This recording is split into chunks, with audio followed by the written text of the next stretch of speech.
ಮನೆಯಿಂದ ಹೊರಗಡೆ ಹೋಗಿ ಬರ್ತೀನಿ ಎಂದು ಹೇಳಿ ಹೋದ ವ್ಯಕ್ತಿ ನಾಪತ್ತೆಯಾದ ಘಟನೆ ಕಾಗವಾಡ ತಾಲೂಕಿನ ಉಗಾರ್ ಬದ್ರುಕಾ ಗ್ರಾಮದಲ್ಲಿ ನಡೆದಿದೆ. ಹೌದು, ಮೊಹಮ್ಮದ್ ಸಿರಾಜ್ ಅಲಿ ಸಾಬ್ ಮುಲ್ಲಾ 27 ವರ್ಷದವರು. ಕಾಣೆಯಾದ ವ್ಯಕ್ತಿಯ ಎತ್ತರ 5 ಅಡಿ 8 ಇಂಚು, ಸದೃಢ ಮೈಕಟ್ಟು, ದುಂಡು ಮುಖ, ಗೋಧಿ ಮೈಬಣ್ಣ ಹೊಂದಿದ್ದು, ಉದ್ದ ಮೂಗು, ಕೆಂಪು ಬಣ್ಣದ ಅಂಗಿ, ಕಪ್ಪು ಬಣ್ಣದ ಪ್ಯಾಂಟ್ ಅನ್ನು ಧರಿಸಿದ್ದಾನೆ. ಕನ್ನಡ, ಹಿಂದಿ, ಉರ್ದು ಭಾಷೆ ಮಾತನಾಡುತ್ತಿದ್ದು, ಈತ ಮೂಲ ಅಥಣಿ ತಾಲೂಕಿನ ಮಹೇಶ್ವಾಡಗಿ ನಿವಾಸಿಯಾಗಿದ್ದು, ಉಗಾರ್ ಬದ್ರುಕಾ ಗ್ರಾಮದಲ್ಲಿ ಗಾರೆ ಕೆಲಸ ಮಾಡುತ್ತಿದ್ದನು ಎಂದು ಪೊಲೀಸ್ ಮೂಲಗಳಿಂದ ತಿಳಿದು ಬಂದಿದೆ.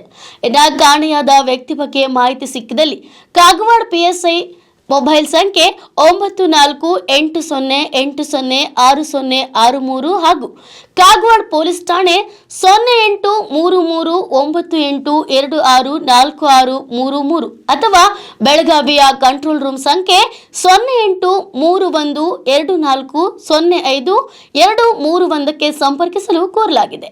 ಕಾಗವಾಡ ಪೊಲೀಸ್ ಠಾಣೆಯಲ್ಲಿ ಪ್ರಕರಣ ದಾಖಲಾಗಿದೆ.